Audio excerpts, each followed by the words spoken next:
நடந்த காரியம் நமக்கு தெரியும்.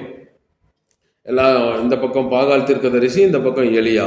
இப்ப யார் வானத்திலிருந்து அக்னியை இறங்க பண்றாங்களோ அவர் தான் உண்மையான தேவன் என்று சொல்லி அந்த இடத்துல ஒரு பெரிய ஒரு போட்டி நடக்கிறது. அந்த இடத்துல அந்த பாகால் தீர்க்கதரிசிகள் காலையிலேருந்து சாயந்தரம் வரைக்கும் ஆடுனாங்க, குதிச்சாங்க, உடம்ப கீறிக்கிட்டாங்க, ரத்தத்தோட எல்லாமே செஞ்சு பார்த்தாங்க, நடக்கல. ஆனா எலியா என்ன செய்கிறார்?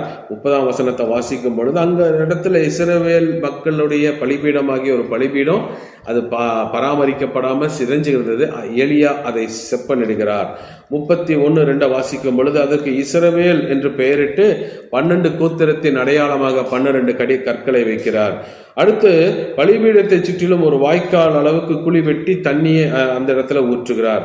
அந்த நடுவுல அந்த கல்லுக்கு மேல அடுக்கின கல்லுக்கு மேல விறகுகளை அடுக்கி விறகின் மேலே மாடை துண்டித்து சந்து சந்தாக துண்டித்து அதன் மேலே அடுக்கி அதற்கு மேலே 12 கூட தண்ணியை 3 தடவை ஊற்ற வச்சு அதுக்கு பிறகுதான் எலியா ஜபிக்கிறாரு.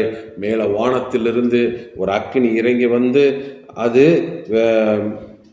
அந்த இடத்துல இருந்த பலி, விறகு, கற்கள், மண், வாய்க்கால், தண்ணீர் எல்லாவற்றையும் நக்கி போட்டது என்று சொல்லி வேதத்தில் வாசிக்கிறோம். மக்கள் எல்லாரும் கர்த்தரே தேவன் என்று சொல்லி பணிந்து கொண்டார்கள் என்று வாசிக்கிறோம். பாருங்க, இந்த 2 சம்பவத்தையும் வாசிக்கும் பொழுது ஒன்று அக்கினி கீழிருந்து மேலே போகுது, இன்னொன்று அக்கினிக்கு மேலிருந்து கீழே வருது. ரெண்டுமே எந்த இடத்துல தோங்குது? ஒரு பலி, ஒரு உடன்படிக்கை, ஒரு ஆயத்தம். ஆக எலியா என்ன பண்ணுகிறார்? அந்த பலிபீடத்தை செப்பனிடுகிறார். இன்னைக்கு நம்மளுடைய வாழ்க்கையில ஒரு அற்புதம் நடக்கணும், அதிசயம் நடக்கணும், தேவனுடைய வல்லமை விளங்கணும்னா நமக்கும் தேவனுக்கும் இடையில இருக்கிற அந்த உறவு புதுப்பிக்கப்பட வேண்டும், அது செப்பனிடப்பட வேண்டும், நம்முடைய கல்லான இருதயம் உடைக்கப்பட வேண்டும். நாம் மண்ணென்று நினைவு கூர்ந்து நமக்குள் ஒரு தாழ்மையை தரித்துக் கொள்ள வேண்டும். நாம் இப்படி விறகை அடுக்கி ஆயத்தப்படுத்தினது போல தேவனுக்கு முன்பாக நம்மை ஒவ்வொரு நாளும் ஆயத்தப்படுத்தி புதுப்பித்துக் கொள்ள வேண்டும். அப்போது தேவ சமூகத்திலிருந்து வருகிற அக்கினி நம்மை சுட்டரித்து அவருக்கும் நமக்கும் இடையில ஒரு புதிய ஒரு நல்ல உறவை உண்டாக்கி அற்புதமான ஒரு வாழ்வை நமக்கு கொடுத்து ஆச்சரியமா நடத்த தேவன் உண்மையுள்ளவராக இருக்கிறார். ஆக உறவுகை அற்புதங்களையும் அடையாளங்களையும் அதிசயங்களையும் நம்முடைய வாழ்க்கைக்கு கொண்டு வருகிறது.